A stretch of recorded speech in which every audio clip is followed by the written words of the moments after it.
Let's go.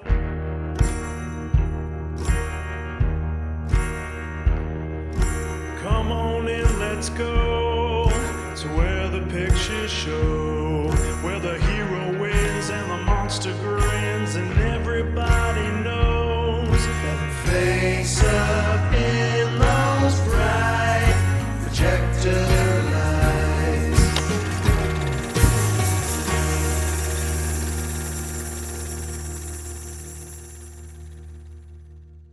Hello and welcome to another episode of Also Starring. I am Dan. And I'm Morgan. And today we are here to talk about The Dark Knight, starring Heath Ledger, Gary Oldman, Maggie Gyllenhaal, Aaron Eckhart, and also starring Christian Bale, who we talked about last time on our episode of Reign of Fire. This is a movie that came out in 2008. It was written by David Goyer, Jonathan Nolan, and Christopher Nolan, and it was directed by Christopher Nolan, who also did Memento, Batman Begins, Inception, The Prestige, Dark Knight Rises, Interstellar, Dunkirk, and most recently, Tenet. The Dark Knight is about Batman's second year. It's kind of a little bit hazy on the timeline. We're a movie deep. Now this- we've seen his origin, and now Batman has become the protector of Gotham. The police sort of let him do whatever he wants to do. They know he's kind of helpful. They're officially supposed to be trying to catch him, but they're not. But really. then you have Commissioner Gordon, who's teamed up with him unofficially, and also in a capacity that kind of irks Harvey Dent. Played by Aaron Eckhart, and they come up against the Joker, who is a new kind of like mercenary. If you transport yourself back to 2008 and internet, there was a lot of hate for Heath Ledger to become the Joker in this movie. They saw him as kind of a romantic comedy lead or somebody that shouldn't be taken seriously. And so the fact that he did this and did it so well and actually gave a performance that nobody was expecting, and it was very good, just kind of knocked everybody's socks off. And then, when he died, it was like, oh man, so now we're not going to get to see any more of this. So it's funny how, like, as time has gone on, there have been people who've like now are like, oh, it's like not that good of a performance, it's just the fact that he died. And like, I disagree. I remember back before the movie came out and before he died, and I was reading like Empire magazine, and it was like the first interviews with like Michael Caine and Gary Oldman and them, like from the set. And they were both like, those guys who are like living legends were both like, what this guy is doing, like no one's ever seen this before. Like it's fucking amazing. So the hype was there well before he passed away. And that plus the fact, like, you got to consider the fact that like Nolan and him became friends. And I think after he died, I'm sure when he was like in the editing bay putting this movie together, he was probably like, I want to present this in the best fucking possible way that I can. So like there's even more love and care put into like editing that performance together. The thing that stands out for me about this movie now, the performance is great, but the writing is pretty complicated. I think Chris Nolan's movies are generally complicated. Like the plot structures are interweaving and people are playing kind of chess with each other. And this is no different. The Joker and the Gotham PD are playing chess with each other. And I almost get the feeling, though, that Batman's kind of on the sidelines watching everything happen. And that kind of comes to fruition when Harvey Dent tries to say he's Batman. And you see Christian Bale just not really understand what's going on, but he's still part of this elaborate plan that's going on between the Joker and Gotham PD. Yeah, that whole scenario doesn't quite, I mean, it works, but it's like you kind of got to give the movie a lot of leeway to just do what it's doing. You don't get to see what everybody's planning, and there's a lot of plans. There's sort of like this unspoken understanding of like, I see what you're doing. Like you're going to get transported in the SWAT vans, and then Joker's going to go after you, and then Batman, Bruce Wayne, is going to catch him. But it's only after and Commissioner also Gordon gets killed. Yeah, and also Commissioner Gordon's like, everyone thinks he's dead and he's in on it too. And it's just like there's a lot of stuff in this movie that's like very like thinly put together. It's just so well done that people like don't care. Yeah, or you don't have to pay attention to all the details in order for it to make sense, which is what I always glean from watching it. Joker is forcing Batman to come out of his shell, because Batman's like, I've got my rule,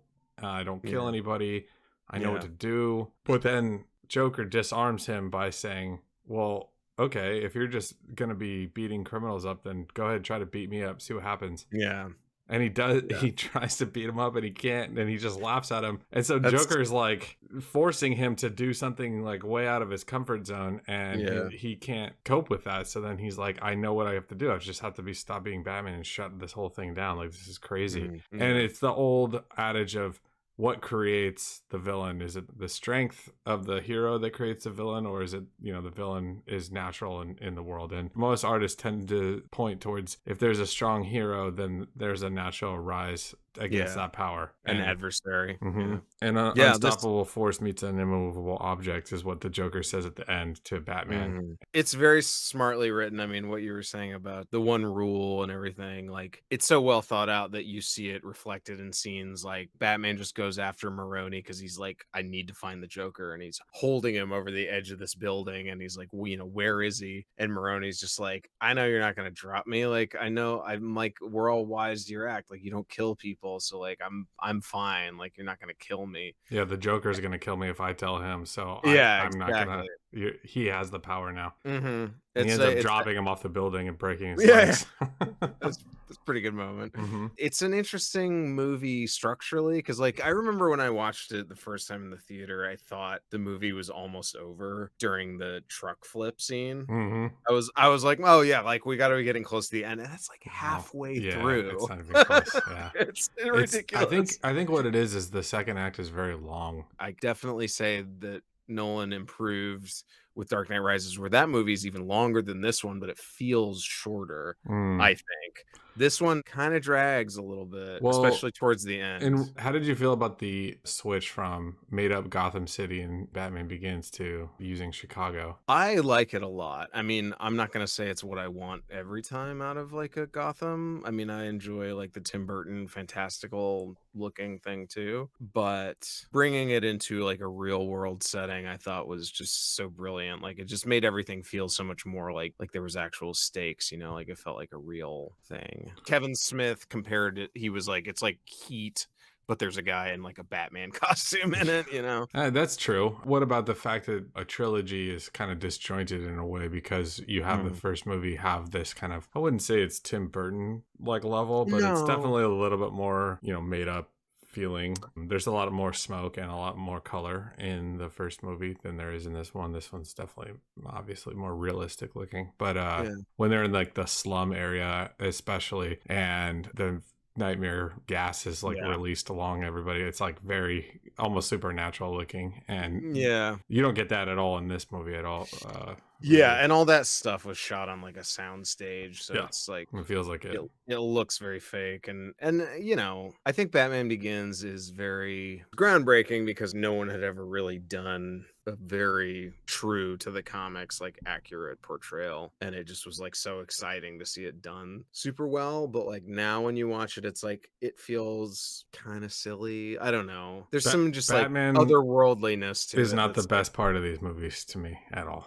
Like he's kind of, I don't really particularly like when he speaks. I can't get over the overacting, and he almost seems like he's better when he's silent and he's just there to kind of take care of business and do whatever. I don't mind the voice. I agree that like the voice goes too far. There's definitely a few scenes where it's just like, come on, man, just like pull it back a little bit. But then there's also a lot of little cool details that I noticed watching it this time that are ways that they kind of framed how you would look at Batman through other characters' points of view, which make him like kind of mythic and cool. Like the scene after everyone thinks that Gordon is dead, and you just see the shot of all the cops standing on the top of the MCU with the bat signal on, and the one guy says, shut it off, he doesn't want to talk to us, God help whoever he does want to talk to. I love that line because it's so like, Yeah, like that is Batman, like from the comics and everything. Like just They're friends, yeah, and he's gonna go get some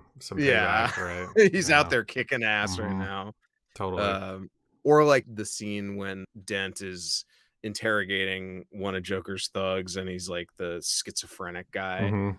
and Batman intervenes and like stops Dent from like fucking with him, Yeah. and it cuts back to the schizophrenic guy, and he's just sitting in the chair like this, Yeah. like looking at Batman, Yeah. like it's just like what?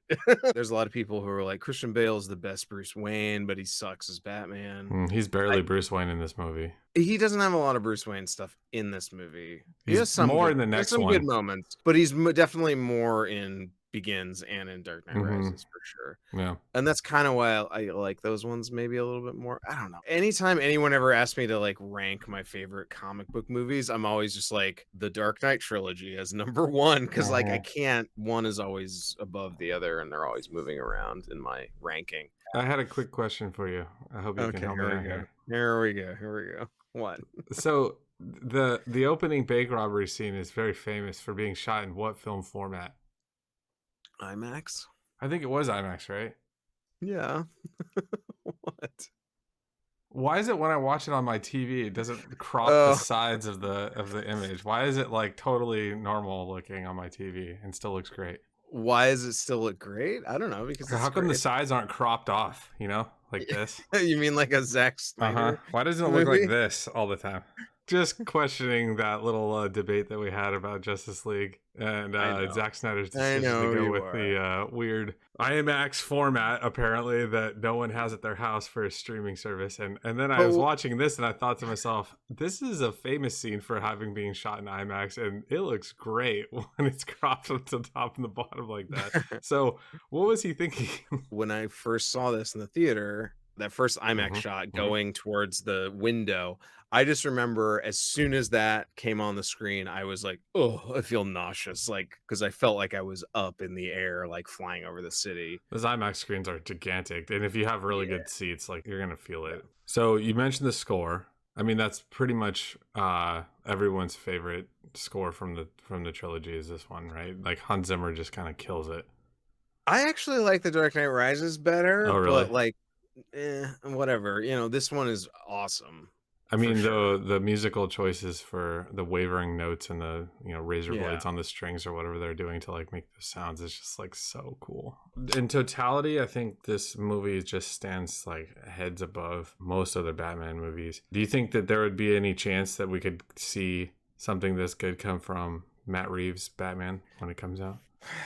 I don't know. I was talking Since to my you brother. mentioned year 2, and that's kind of what they're going for with Yeah. this. I keep going back and forth where I see things like the trailer that they put out where I was like, this is awesome. Like, I'm Oh, really into with it. the Nirvana trailer. Yeah. Mm-hmm, But mm-hmm. and not, I mean, that was a cool choice, but it was more just like the look of it. Like, it was like, oh, this looks like a David Fincher movie. Like, it It looks does. super, super dark. But there's stuff like that I see that gets me really excited. And then there's other things that I see where I'm just like, you're just kind of doing like what Nolan did again. And it makes me a little bit, I don't know, trepidatious about what it's going to actually end up being like. I'm just worried it's going to feel like more of this. Yeah, because he is trying to emulate something that a lot of people like, though. Yeah, and the So. studio's like, go back, do what Nolan did. Make $1 billion. Yeah, Make $1 make $1 billion. billion.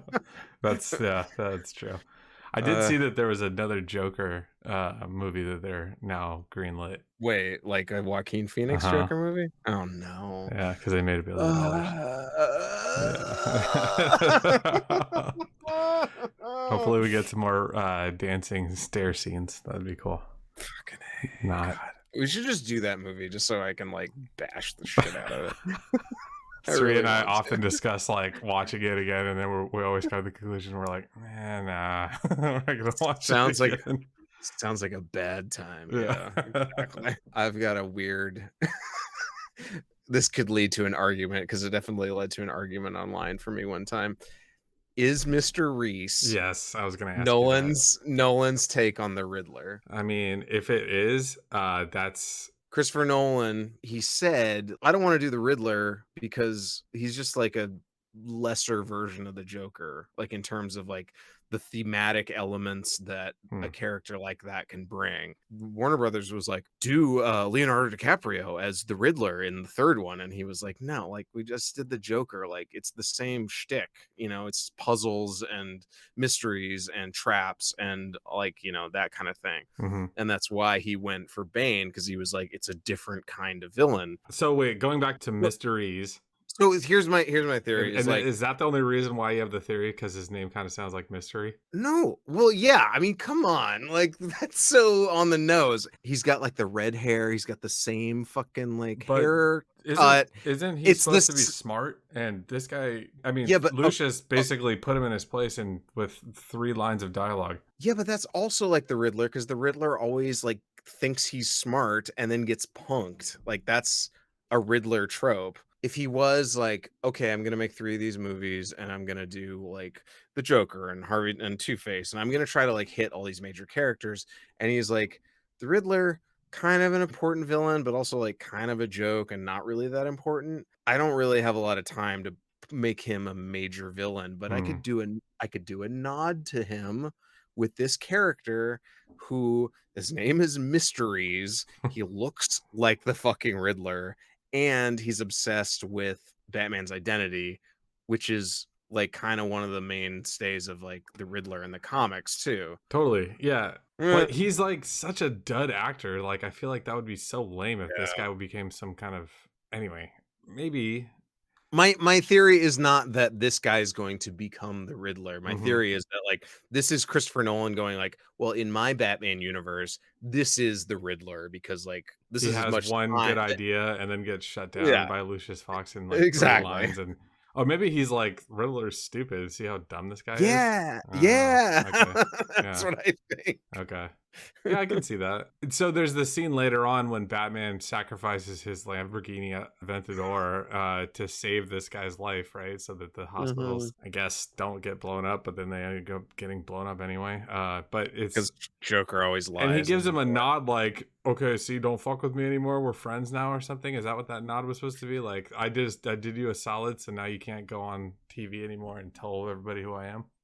Well, it's tied into the central theme of the movie, which is like, is Batman doing more harm than good? And I mean, as much of a joke as Mr. Reese's character is, like, he does represent that idea of like people are dying, like crazy shit's going on. Like maybe the Batman shouldn't be doing what he's doing, and like since I know who he is, maybe I have like a responsibility to tell people. He wanted $10 million a year for life. No, well, yeah, at first, but then he says when he goes on the air, I think that he grew a conscience when Bruce Wayne saved his life and he realized like he was wrong. I mean, I think that's a little deep for what this guy's character. He seemed to me like he was like, oh, I found some information and was like, oh, now I'm gonna be able to... He never had like a chip on his shoulder. He was just more like, oh, you guys just keep having me do this weird work like over and over again. I don't really like it. The more he dug into the financials, the more he like realized that like, oh, Bruce Wayne is probably Batman.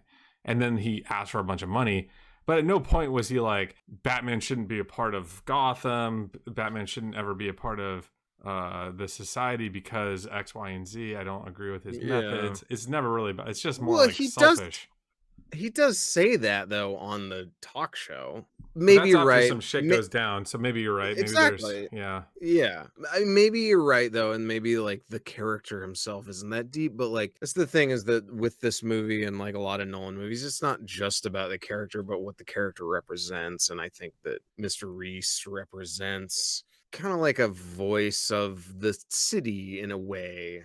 Okay. And there's a few of those that are peppered throughout, but he's like the only real like kind of major character who isn't really involved in any of this shit. He's just like a civilian. And so his arc, like, it's all about realizing that Batman is trying to do the right thing. And I think that's what that moment is supposed to, the nod from Bruce Wayne is supposed to be like, do you get it now? Yeah. Like, you know? Yeah, and you're right. It was, do you get it now? But also it was like, don't tell anybody that I'm Batman. Because I saved your ass, so you owe me one, dickwad. So probably a little bit of both. Yeah. Of course. Do you think Heath Ledger slept with that makeup on? because Ooh. I think watching it this time with the, like, high def, the HBO Max version, I was just like, "The fucking makeup," like, I don't know if it's the application or if it's, like, the lighting that is so fucking good, but, like, it just like, in all the scenes where he's in the police station or, like, in the hospital or whatever, it's just like, it looks like fucking garbage, Hmm. but it looks so cool and so intricate, and they said that, like, he applied it himself, and I'm like, no way. Like they had to have professionals do it. But I was thinking about it today and I was like, maybe he just like slept with it on and that's why it has that look where it's just like super caked and like fucked up. And then they touched it up later. I don't know. Somebody on a video I was watching mentioned that he looked like he had bad breath and smelled really bad. And he just like, I never really considered his stench before, but I mean, he did method acting for this. Yeah. Oh no. So yeah, he probably was sleeping in that Well, makeup. oh, And, are you asking me? I mean, mhm. I don't think he did, not like to the extent of like Daniel Day-Lewis or whatever, but I know that he got super into like the voice and trying to find the right laugh. There were stories of him like staying up all night in hotel rooms and just like recording different voices and stuff like that, and filling out like journals with like crazy, like psychotic gibberish and stuff. Like So sort of like sort of like living the life. Yeah. trying to get into the mindscape, but then there's also like behind the scenes footage floating around of him like riding his skateboard around the set and stuff like that, Oh, like in like fun. full Joker costume, and Yeah. it's like, oh, that's cool. Like Yeah. they were having fun. It's weird when he's wearing his purple suit. When he has his jacket on, he kind of looks like a hunchback. And then, like on other scenes, when he's not wearing it, he looks more normal because he's not a big guy, but it's got some kind of weird prosthetic added to it to make him like look like hunched. That costume is phenomenal. Yeah, it really every is good. every time I see the scene where he's in the cell, like at the MCU, I'm just like, God, so much detail went into that. Mm-hmm. Is there anything that you would like to highlight or change or add to this movie? Can I say I hate the sonar bat goggles? Yeah, those are stupid.